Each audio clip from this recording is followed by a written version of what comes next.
ભારતીય પરંપરામાં ગુરુનું મહાત્મા પરમ તત્વ સમક્ષ કહેવાય છે. ધર્મ દ્વારા દેવને પામવાની કડી એટલે જ ગુરુ. શિષ્યના આંતરિક દોષો ગ્રંથિઓ દૂર કરીને પરમાત્મા સુધીનો માર્ગ બતાવતા ગુરુ સક્ષમ છે. ગુરુ પૂર્ણિમા એટલે ગુરુ વંદનાનું પાવન પર્વ. આ દિવસે શિષ્ય ગુરુ વંદના કરીને ગુરુના આશીષ મેળવીને ધન્યતા પ્રાપ્ત કરે છે. સૌરાષ્ટ્રમાં ગુરુ ગાદીઓ, દેવસ્થાનો, આશ્રમોમાં ગુરુ પૂર્ણિમા મહોત્સવ વિધિ કરી ઉજવણી કરાઈ હતી. રાજ્યભરમાં આજે વિવિધ મંદિરો અને આશ્રમમાં ગુરુ પૂર્ણિમાની ઉજવણી કરવામાં આવી છે. જેતપુરમાં અતિ પ્રાચીન અને નરસિંહજી મંદિરમાં પણ ગુરુ પૂર્ણિમાની ઉત્સાહભેર ઉજવણી કરવામાં આવી છે. ગુરુ પૂર્ણિમાના પાવન પર્વ પર મંદિરમાં વિશેષ મહાઆરતી અને પૂજન સહિતના કાર્યક્રમ યોજાયા હતા.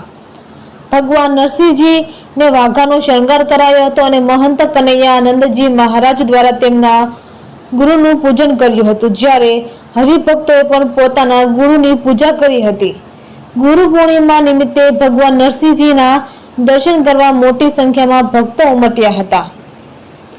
નરસિંહજી મંદિરે ગુરુ પૂર્ણિમા નિમિત્તે મંદિરના સંતોએ તેમના ગુરુની પૂજા કરી હતી, જ્યારે ભક્તો છેલ્લાઓ દ્વારા પોતાના ગુરુની પૂજા કરી ગુરુ દક્ષિણા આપી ગુરુના આશીર્વાદ મેળવી ધન્યતા અનુભવી હતી. પાવન દિવસે તમામ ભક્તોનું જીવન સુખમય નીવડે તેવા આશીર્વાદ આપ્યા હતા.